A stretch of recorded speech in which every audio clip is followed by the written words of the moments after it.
All right. Hi, everybody. Hi. Thanks for coming out. This is my Club Penguin memoir.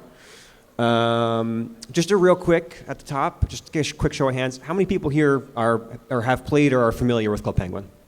Okay, so basically everybody. Anybody not familiar? Anyone? Okay, we got one, two. Okay, a few. Cool. Well, we're going to talk a little bit about the beginning about, like what Club Penguin is and the background and that kind of thing. So refresher for those familiar and a little background for those that aren't. Just a quick disclaimer here at the top. I'm not here on behalf of Disney or Rocket Snail or any other organization. This is not a secret announcement of a Club Penguin revival. I'm sorry. These opinions are just mine. They don't reflect the opinions of any other company or organization. Okay.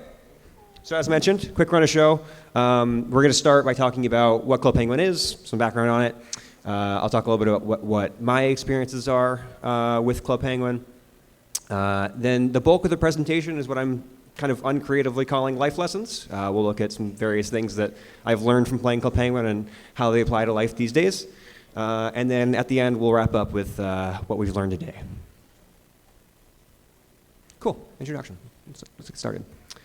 Cool. So, yeah, what is Club Penguin, right? Club Penguin was a virtual world that was designed for kids that existed between the years of 2005 and 2014. In a video game context, it might be easier to understand it as like a light MMO or maybe a metaverse, if that still means anything. There were games you could play in Club Penguin, like card jitsu or ice fishing. But the core of the experience revolves around the game's motto, which, as you can see there, is waddle around and meet new friends. Does anybody recognize the penguin there on the right? Rookie, all right, somebody got it. Yeah, Rookie was a recurring character in some of the Elite Penguin Force and Penguin Secret Agent missions. Okay, so, yeah, does it take you back?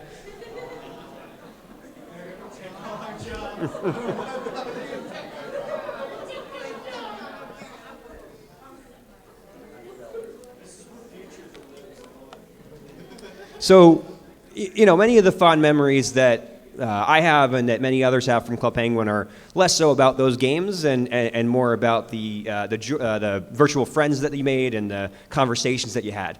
Club Penguin was a well-moderated space in the early internet where kids could get online and connect.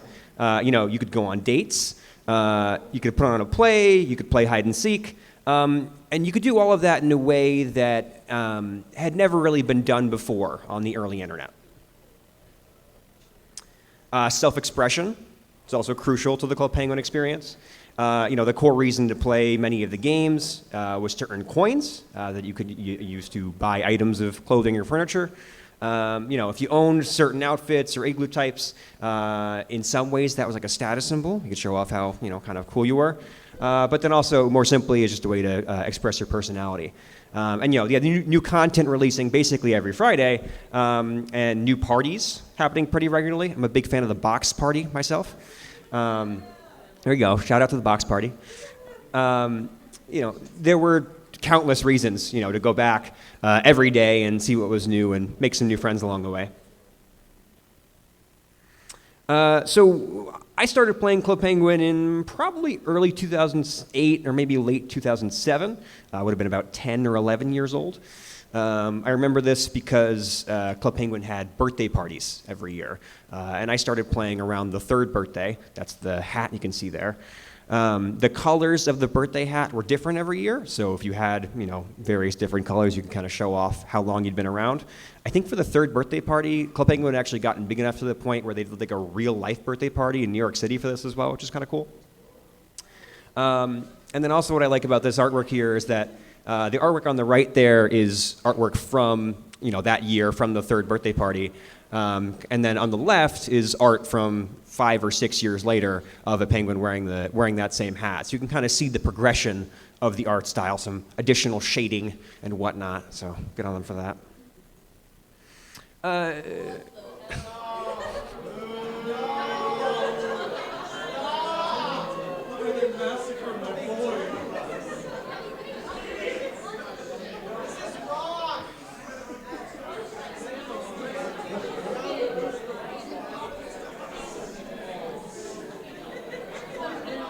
So I take it we don't think this is a glow up?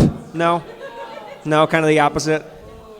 Okay, oh, yeah, what do we think? Okay, so let's just quick round of applause, and I'm going to go in what I assume is reverse order here. Okay, those fans of number 4.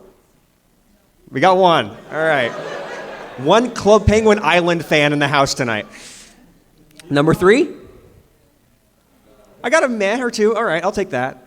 All right, number 2. All right, and then the OGs, number 1.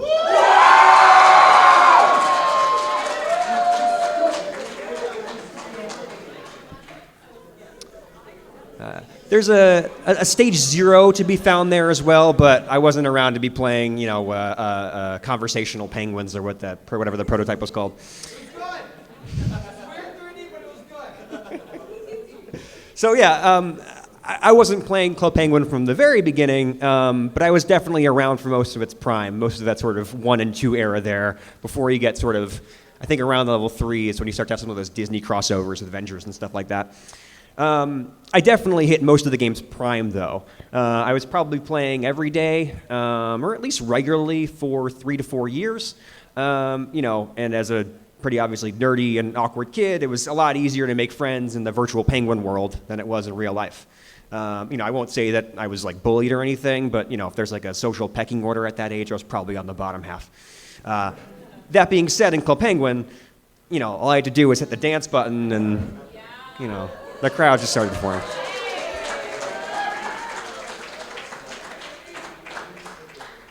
I personally love this costume because I got it pretty early when I started playing, and then they didn't bring it back for what must have been years. You could buy this once in probably 2008 and then not again until 2010 or something ridiculous. So anytime I'd put this on and go dance in front of the pizza parlor or whatever, people were very confused and very excited. Anyway. So, years later, after I stopped playing Club Penguin all the time, I don't know if anybody else, when I finished playing Club Penguin and kind of thought I was too cool old for it, I moved out to Habbo Hotel afterwards. Anybody? Okay. We got a couple. All right. So, that's next year's panel.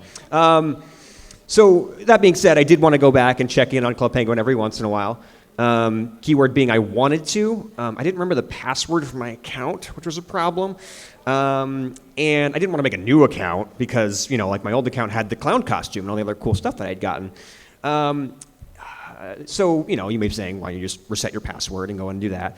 Well, when you're 10 and you're making your Club Penguin account for the first time, you thought it was a good idea to make it a shared account with your childhood best friend Ian. And, years later, Ian and I were not as close friends. Not for any bad reasons. We just went to different schools. He went to a private school, so, different vibe. But, years later, I got a hankering. I wanted to play Club Penguin. I wanted my stuff. So, I had to have a pretty awkward conversation.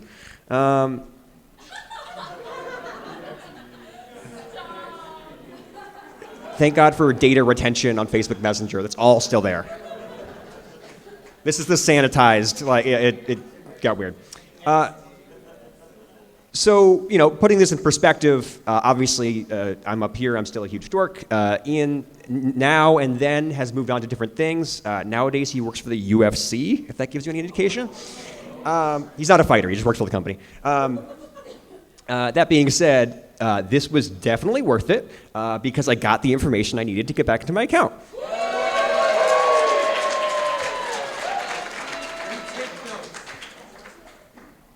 So I mentioned I'm going to get into some life lessons later. This was not intended as one of those, but if I learned anything from this, if you're wondering if you should, go talk to that person or send that message or whatever it might be, definitely do it because you might get back into your childhood Club Penguin account. Also, we had this conversation at 12:11 in the morning in the summer of 2014. So if that gives you any kind of indication of what kind of teenager I was, there you go. Anyway, so, I never went back and played Club Penguin every day like I did when I was a kid, but I did get to stop in a few times, and most importantly, as you can see here, I got to play on the very last day, March 30th, 2017. That's me photoed in my dorm room of my sophomore year in college on the same ultra-wide monitor I use today. Yeah, you can see the Skype on there, you know. My penguin was nearly 4,000 days old at this point.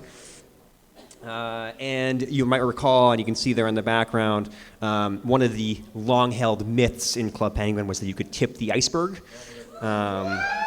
And those that played on the final day will recall that you were actually able to do so if you got enough people involved in that. So, yeah, I got to play Club Penguin on the very last day, got to tip the iceberg, make a childhood dream come true.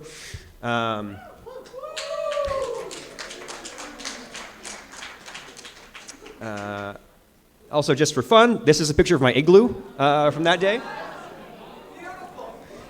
So I had this kind of fun little outfit put together. It's kind of hard to see my penguin. I didn't take a picture of my outfit, but I would dress up like an old man. So I had like the Santa beard and some glasses and like the gentleman's cane and a sweater.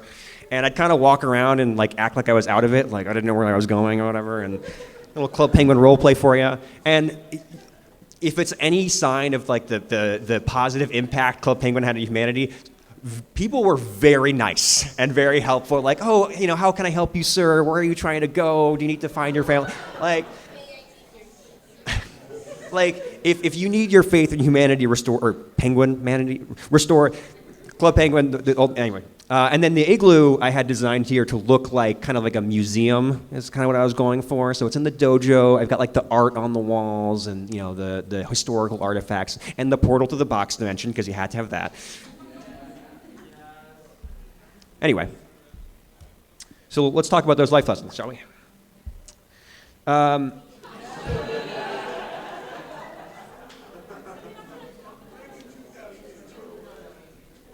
We're going to get a little personal and introspective here, so just brace yourselves.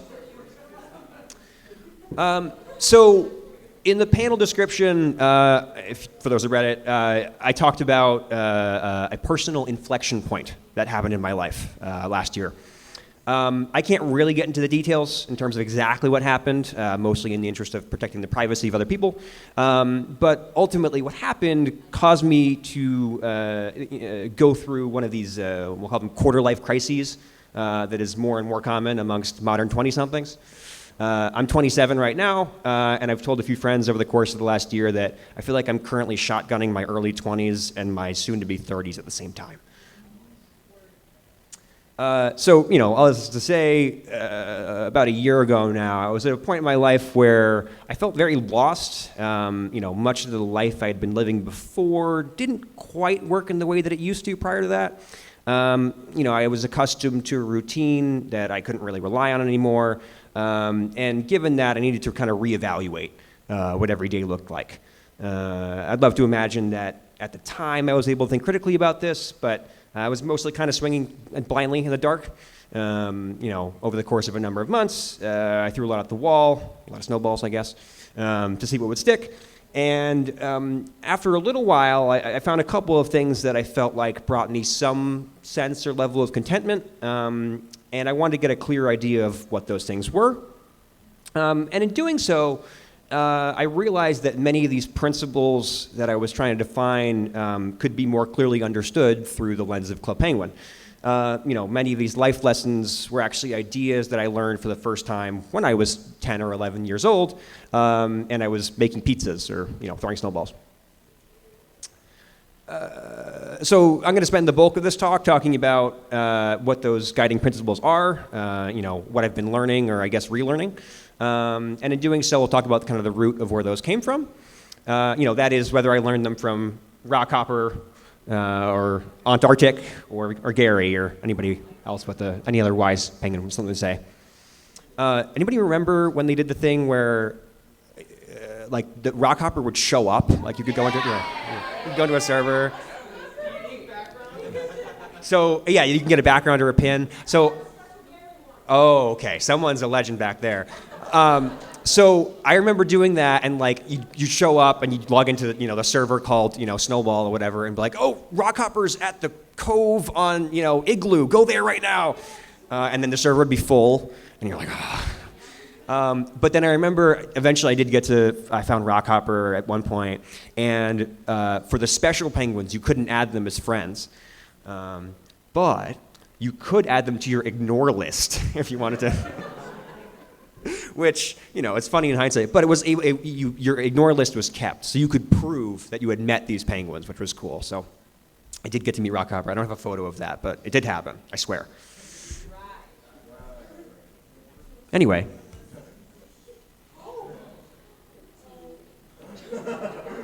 So, I didn't get banned, so everything's fine. I mean, it's not around anymore, it doesn't really make a difference. Anyway. So if you talk about Club Penguin these days, one of the things that's most likely to come up is the process of getting banned. At its core...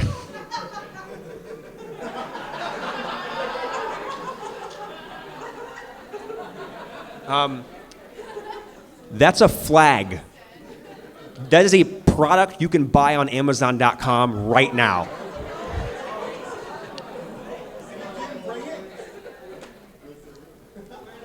I found out too late. I would have gotten up Prime. Anyway. At its core, right, there's just something that's really funny about like a little, Disney-approved cartoon penguin saying fuck. It's so funny that, there's this whole speedrunning community dedicated to getting banned in Club Penguin as quickly as possible, hence the world record history video. And there's an entire subreddit dedicated to the various sort of creative ways that players would get banned, hence the colorful language there on the right. But beyond the sheer humor of just getting banned from Club Penguin, I think there's something to be learned with our fascination with that process of being banned. We always want the freedom to express ourselves, but we also need to be aware that there are ramifications that come with those choices, right? So in 1943, Sartre wrote that man is condemned to be free because once thrown into this world, he's responsible for everything that he does. To me, this is the essence of being banned in Club Penguin, right? We are free to exist in the way that we choose and express ourselves in a way that makes us feel whole, but we're also bound to the responsibility of those actions. When you log into your account and you stand in front of the ski lodge and you yell shit, it's going to feel great for a moment. When I was 10, that was pretty cool. But everything falls apart when you see that orange box, right? So, I think at this point, let's say hypothetically you've learned your first curse word, you've gone into Club Penguin, and you offended some other penguin. You've maybe said something about their mother that you shouldn't have. I think it would be easy to feel hopeless, right? What's the point of all this freedom and expression if it's only to act as a reason to have it all taken away? Why should I feel good existing in the world, be that as a human or a penguin, when there are systems that exist to tear me down just for being who I am? I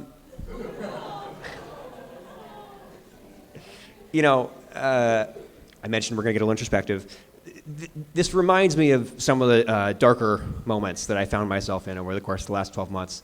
On the toughest days, it felt like it was impossible to both be myself and be happy at the same time.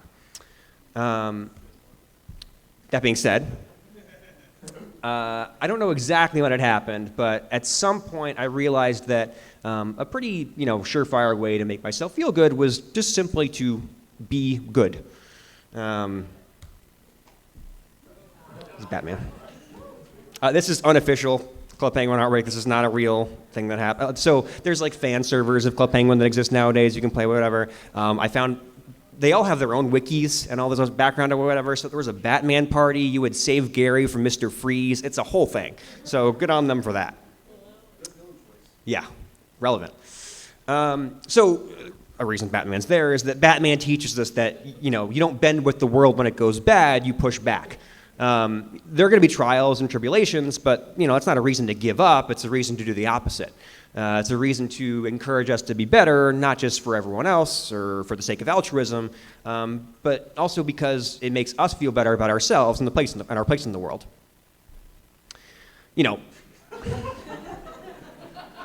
Let that sink in.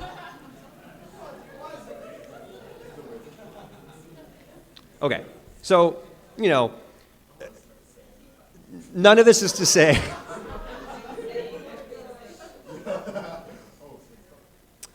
So, none of this is to say that there's anything wrong with being banned from Club Penguin, other than, maybe scarring a few children. Please continue to enjoy the humor that comes with little cartoon penguins in silly outfits, spewing obscenities. But when you think about what it means to be banned from Club Penguin, what it means to yell, I don't know, swear of your choice, in front of the lighthouse, remember that the consequences of that, the process of getting banned is not there to restrict you.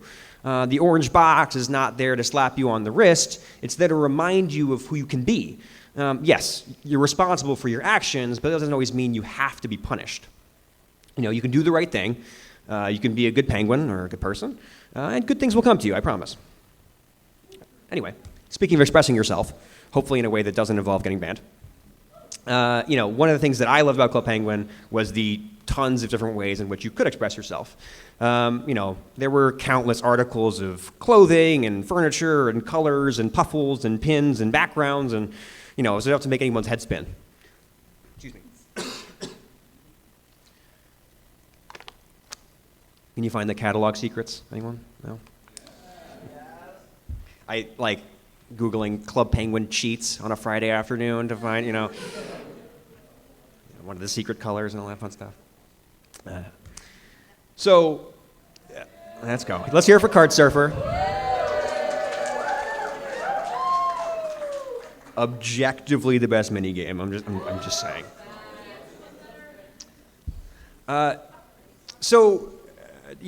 One of the best ways to earn coins in Club Penguin when you wanted to buy some expensive igloo or piece of clothing or whatever was through Card Surfer.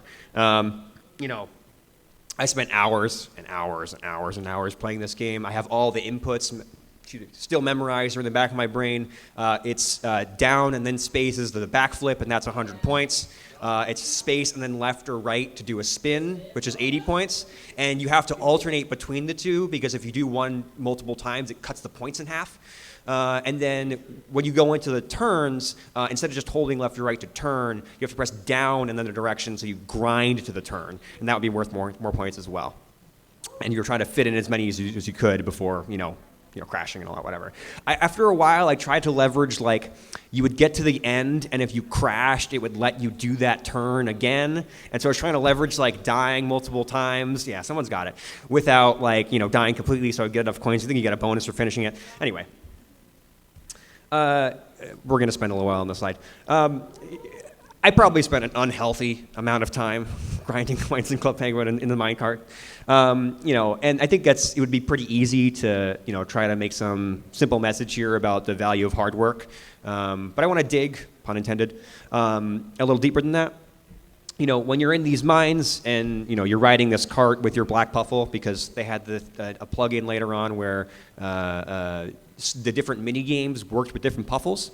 So if you got the black puffle, he would come with you on the minecart. If you got the red one, he would go surfing with you, all that cool stuff. When you're in the mines and you're riding the cart and, you can't see more than a few feet ahead of you. It's basically all pitch black. You only know what's in front of you if you've played the game a million times, and even then, you don't really know exactly what's coming up. Could be a left or a right turn. You don't know. Or maybe the end. And, this is probably just a limitation of Flash, or maybe it was, more cleverly game design mechanics to, just keep the player guessing. But I think there's something a little bit more worth understanding about this. Wouldn't the game be easier if it was the exact same route every time and it was completely predictable? Maybe. Maybe it was. I don't really know. But, it's not completely predictable, and neither is life.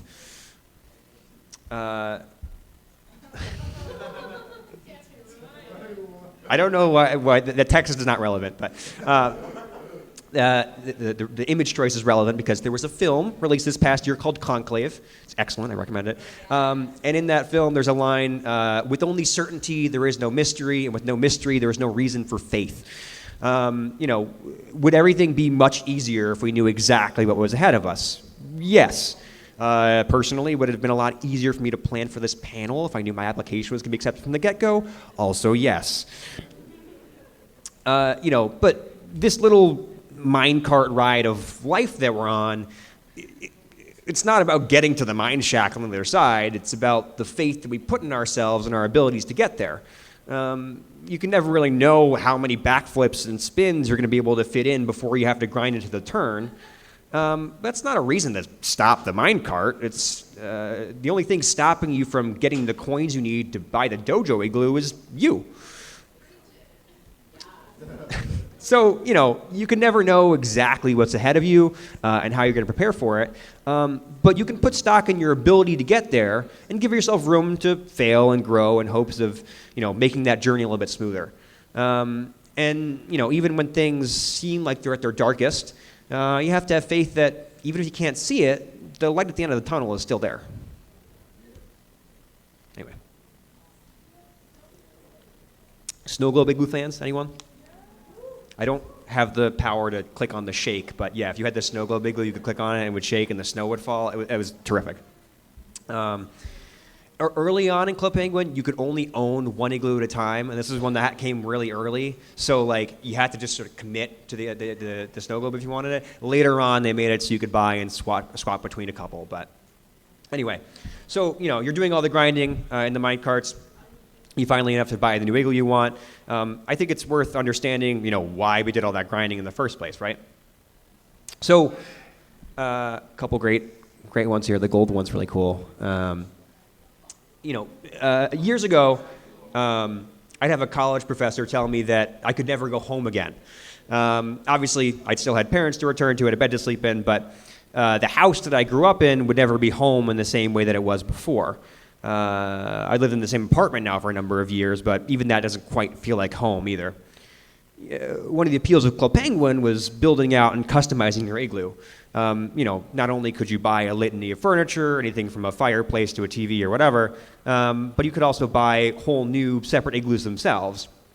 And should you desire your home to be a castle or a snow globe, or the hidden dragon tower one that was in there, those opportunities were there for you.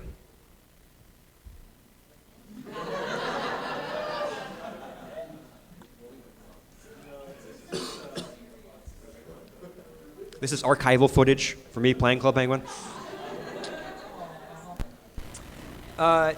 So, despite countless customization igloo options for your igloo, many a penguin found themselves seeking the warmth of home somewhere else, be that in the arms or perhaps the wings of another penguin.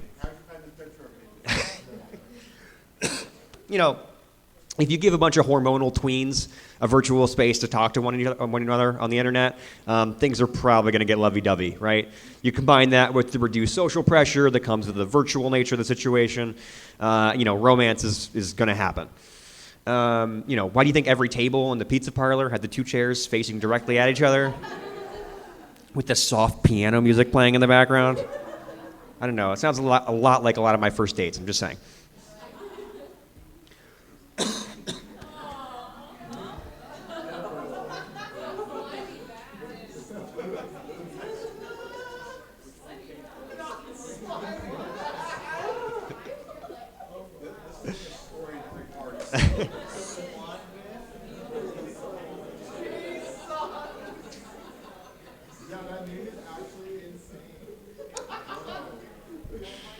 A little more seriously, I think our desire for Club Penguin boyfriends and girlfriends, it speaks to our inherent nature for our need for human to human, or I guess penguin to penguin connection.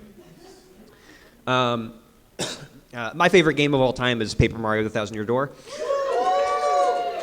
And in that game, Tech, the computer, says to Peach, I exist for the purpose of one person. I wish to exist for the purpose of another.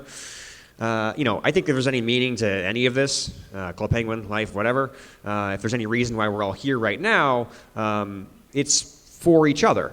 And in understanding that, and in looking back at the Club Penguin boyfriends and girlfriends we had back in the day, or partners, I guess, yeah, why not? We can understand that the closest thing we'll ever feel to home is the connections we make with one another.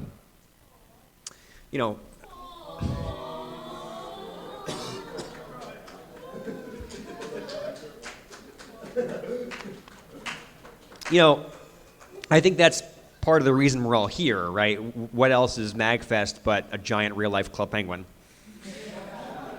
I mean, there's even snowballs outside if you want to throw those around, right? Like,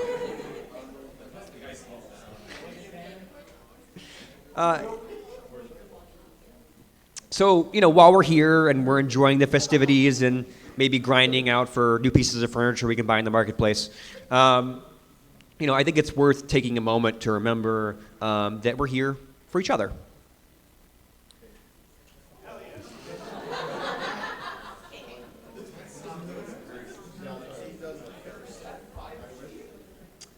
So, more unofficial. I think that's just regular, like off the mill fan art, because of course it's Sonic. There's going to be fan art.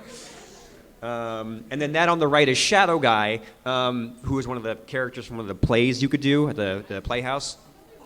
He had this really cool costume. I forget the name of the girl character. Anyone? No? You could wear the full outfit, and if you danced, you would like hold a ball above your head.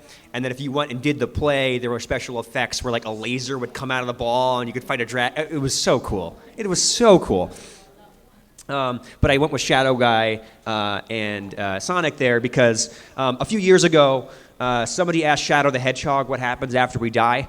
And he said, the ones who love us will miss us.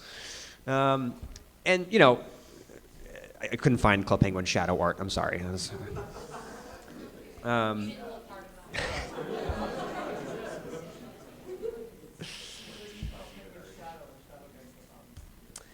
So the credence of Club Penguin, as I mentioned earlier, is waddle around and meet new friends.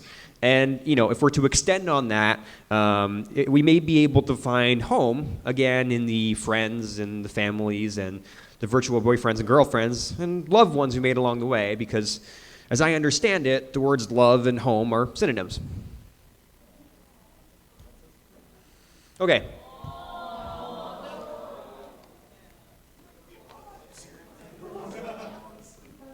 I don't know if you guys know, and if you don't, I'm sorry to break the news. Club Penguin's over. It's not, you can't, yeah. Sorry.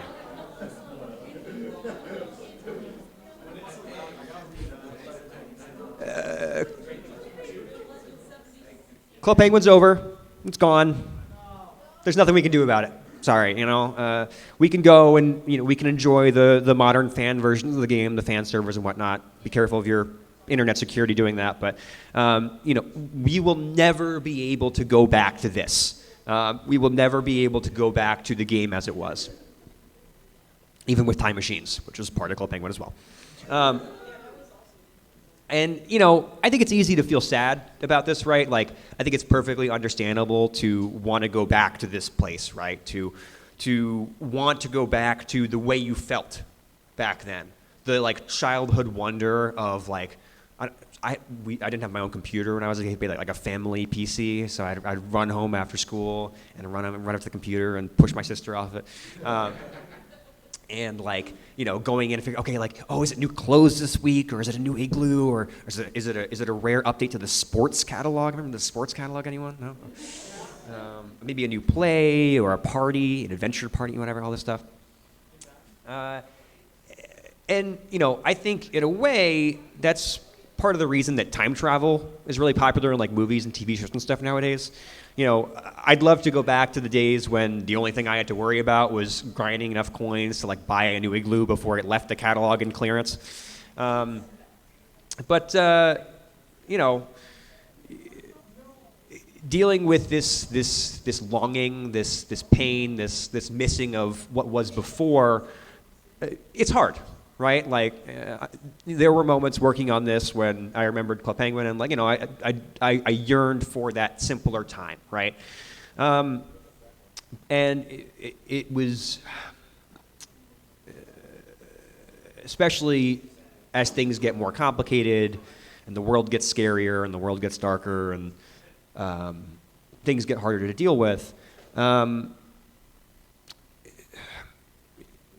A time like this, back in the day when, you know, you could just get online and throw snowballs with strangers or whatever, it makes right now hard. But as we deal with that pain and as we deal with the strife that comes from that, I think it's important to remember that the struggles that we deal with and how we respond to them is fundamental to who we are. I'm going to quote Batman again because I'm a gigantic dork. But, Batman also teaches us that the scars that we have make us who we are. We're not meant to go back and fix them, and there's nothing broken with us that needs to be fixed. So, okay, I didn't mean to get really dark and sad at the silly penguin game panel. Sorry about that. Look at the fun art and I think another, maybe a lighter way of looking at this, right, is that the Dr. Seuss quote, hence the cat in the hat. Don't cry because it's over. Don't cry because it's over. Smile because it happened, right? So, in this moment, I want to take a second to thank Club Penguin.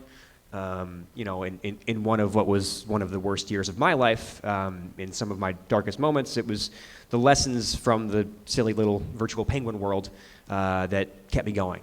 I didn't want to be defined by my tragedies. I didn't want to give in to the suffering that I was feeling. I didn't want to yearn for what had come before. I wanted to look forward to what was ahead, even if I didn't know exactly what that was going to be. So thank you, Club Penguin, for all of it and everything you've done for me and for so many other people.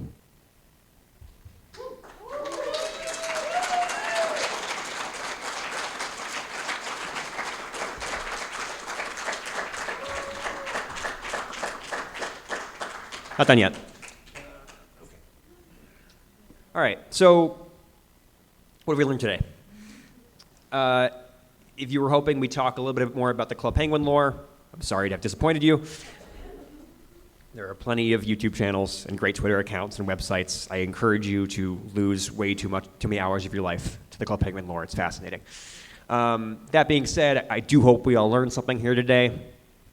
As we leave this place and we enjoy the rest of our MAGFest and the rest of our weekend, I'll remind you that you are responsible for the consequences of your actions, but that should inspire you to do good and not cower in fear, and hopefully not swear at children.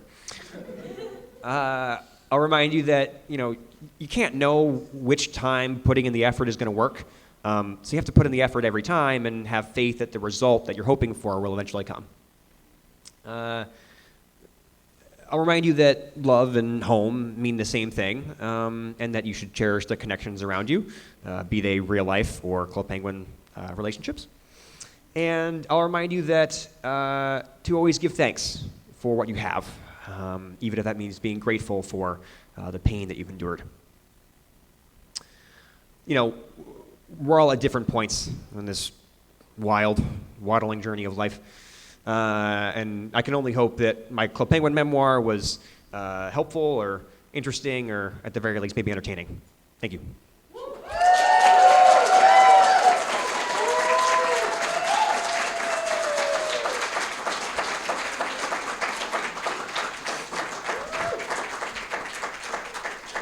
A couple more things here at the end. Just a quick kind of informal. I wanted to say a couple thank yous to a couple people. First, thank you to MAGFest. I don't get to do this all the time. These little silly panels that I do are some of my favorite things to do. So yeah, thank you to MAGFest. I appreciate the opportunity. Thanks to all of you guys. Yeah. I don't get to do this if people don't show up, so I appreciate all being here.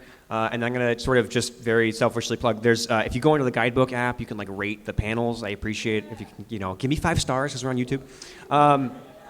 And then afterwards, MAGFest usually sends out a survey about the entire event, and there's a Reddit thread about it. If you get the time and you want to put in a good word, I would really appreciate that. I want to thank my friends for all being here. I mentioned that was dealing with some stuff, and I needed a lot more from a lot of people than I'd ever asked for. And every time I asked for something, my friends were there for me. You know, I think if that says anything, it's that if you're having a tough time, it will get better. There are people there to help you. So to my friends here, to my friends at home, my friends wherever, thank you guys. I really appreciate that.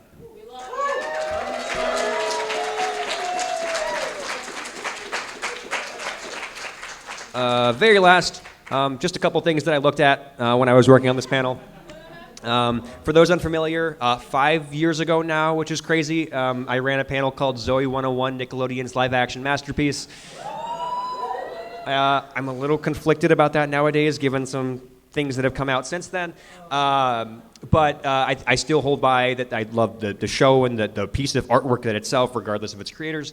And so if you're interested, I would highly recommend checking that out. And then I'll leave this up for a moment for anybody else on YouTube that wants to check that out. But that's it. That's all I got. I'll stick around outside if people want to ask questions or anything like that. But yeah, that's all I got. Thank you, everybody.